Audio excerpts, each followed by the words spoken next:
Muy buenas tardes, hermanos. Le damos gracias a Dios porque nos permite estar nuevamente en este domingo 3 de mayo a las 17 horas o a la hora en que cada familia puede tener su culto en la tarde. Cuando iniciamos los estudios del libro de los Salmos, dijimos que en cuanto al contenido existen diferentes tipos de salmos. Por ejemplo, los de alabanza, el 100, el 136, que no lo mencionamos en aquella ocasión, que realmente es un salmo antifonal, porque hablaba uno y contestaban los demás, y así, o un grupo y contestaban los demás, y eso es un salmo antifonal. Tuvimos los salmos de confesión, que mencionamos el 32 y el 51, aunque me parece que yo en esa ocasión mencioné el 24, pero es el 32, y la razón es esta.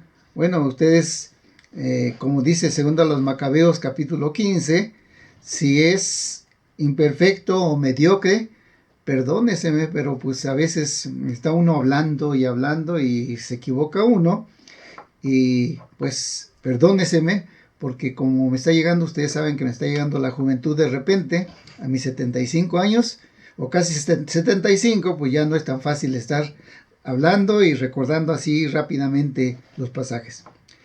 Dicho lo anterior, llegamos y también dijimos en aquella ocasión que habían salmos imprecatorios, donde aparece una actitud vengativa para con los enemigos o de parte de Dios para con aquellos que se rebelan contra él. Por ejemplo, el Salmo 5, versículo 10, como dice: castígalos, oh Dios, caigan por sus mismos consejos, por la multitud de sus transgresiones, échalos, arrójalos.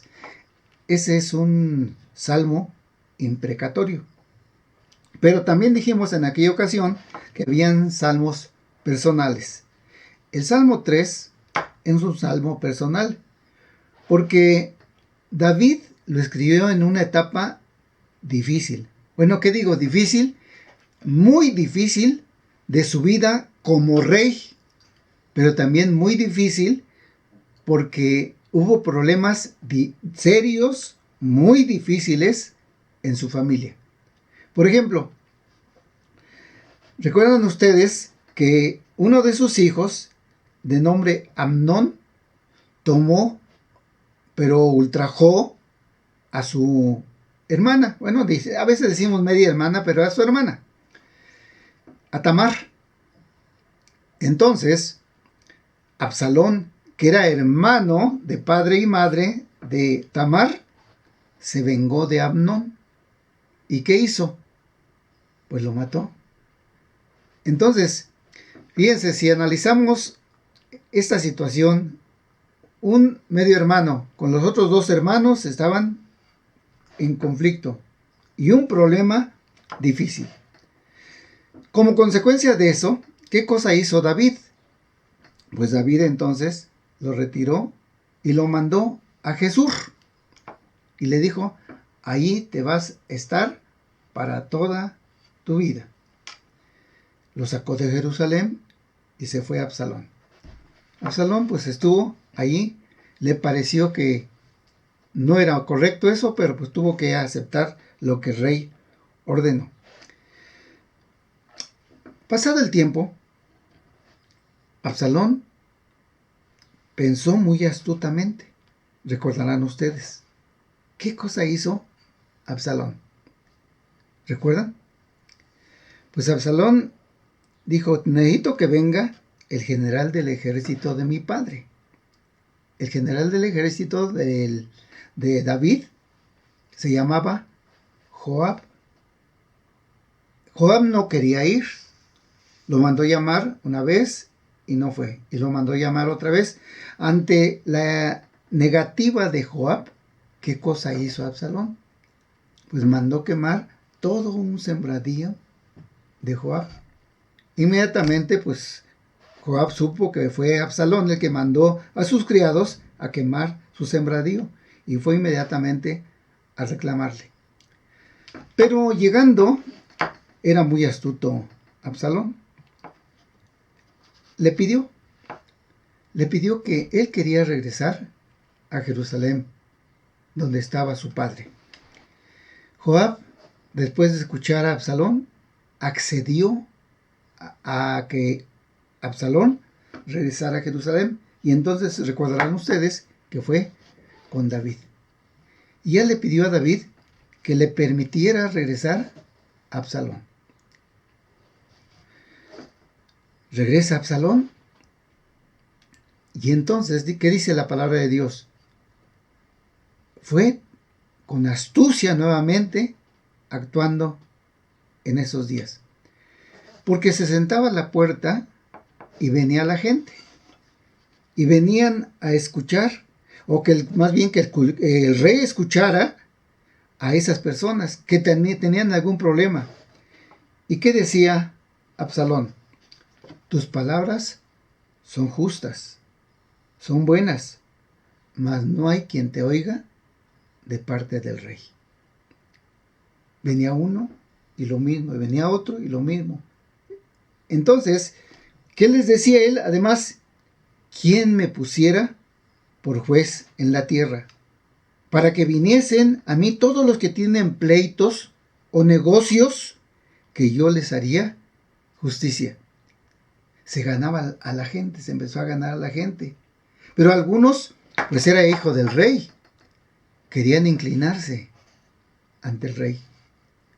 ¿Y qué hacía? Bueno, perdón, en Absalón. ¿Qué hacía Absalón? No, los levantaba, les daba un beso, como diciendo, soy igual que ustedes, no soy superior a ustedes, todavía no soy rey, porque la intención de él era llegar a ser rey. ¿Qué pasó? Dice la palabra de Dios que después de 4 años de actuar así, juntó a mucha gente, juntó carros con sus caballos, lógicamente, es decir, gente de batalla. Y entonces fue con David y le dijo a David, permíteme que yo salga de la ciudad y que vaya a Hebrón. Y dice la palabra de Dios que así lo hizo. Pero para eso, ¿qué cosa hizo también nuevamente con astucia? Pues llama al general, llama a un sacerdote y llama a mucha gente y van con él. Y llegando a Hebrón, se declara rey. ¡Qué actitud tan malévola de parte de Absalón! Porque era su mismo padre al que estaba traicionando. De tal manera que él les dijo a la gente, cuando yo llegue a Hebrón, díganle, que griten, Absalón reina, Absalón reina. Y mandó un mensaje a todas las tribus de Israel. Ustedes recordarán, se proclamó rey. Esa noticia, recordarán, llegó a oídos de David. Sabía David que tenía un general, que tenía un sacerdote, que tenía mucha gente, que tenía carros de guerra. ¿Y qué cosa hizo?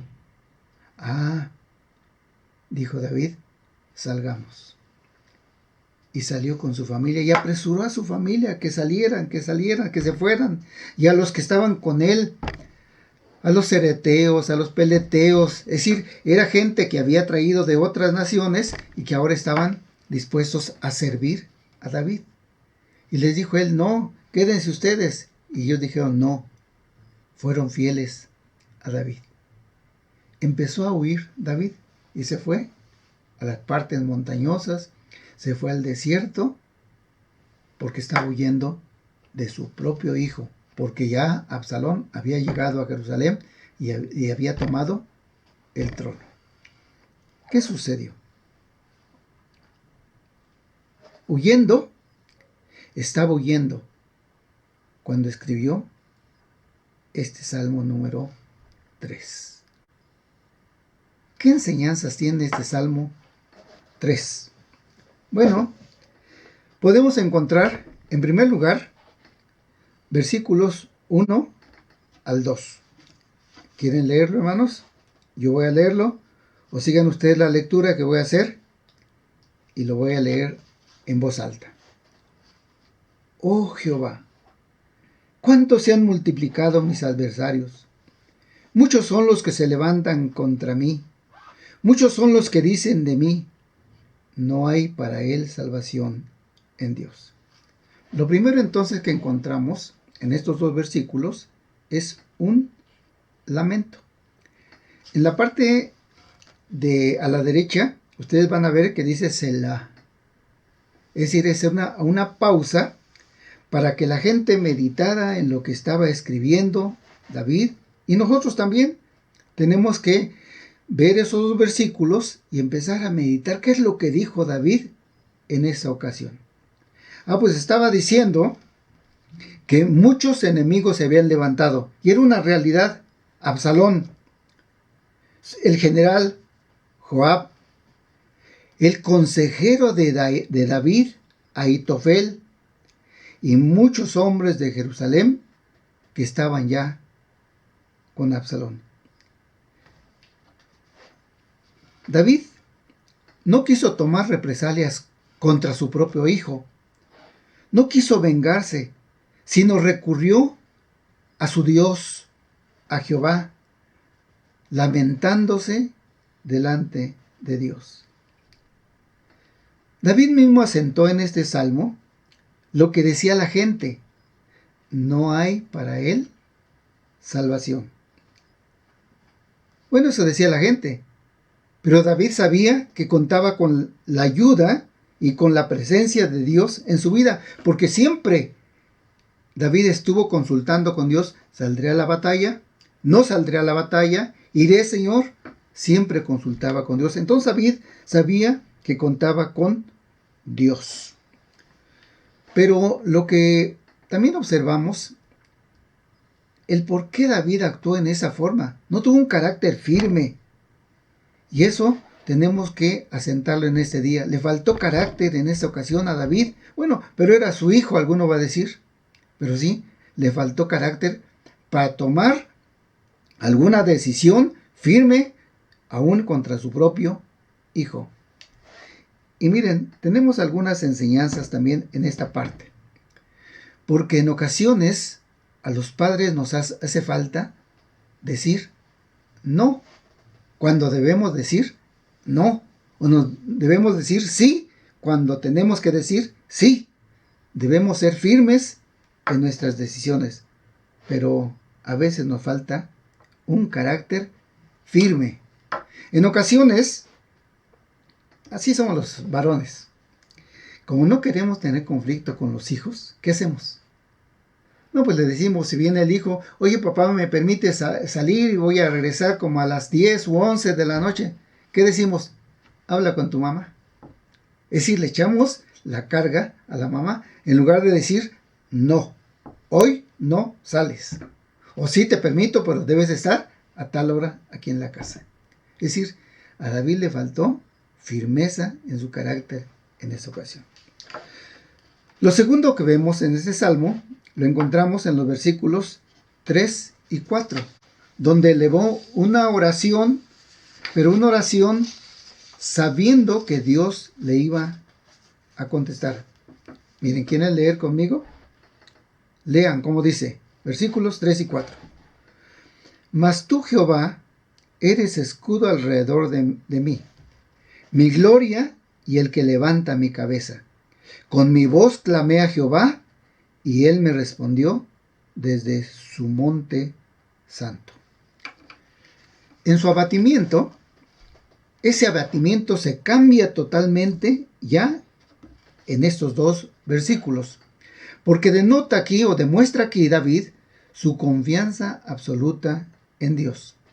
Dijo que Dios era tres grandes cosas en su vida. Lo primero, que era su escudo, es decir, Dios lo iba a defender.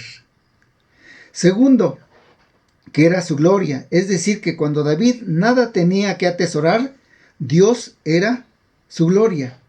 Y así debe ser en nuestras vidas, aunque no tengamos nada, lo tenemos a Él, y con Él es más que suficiente.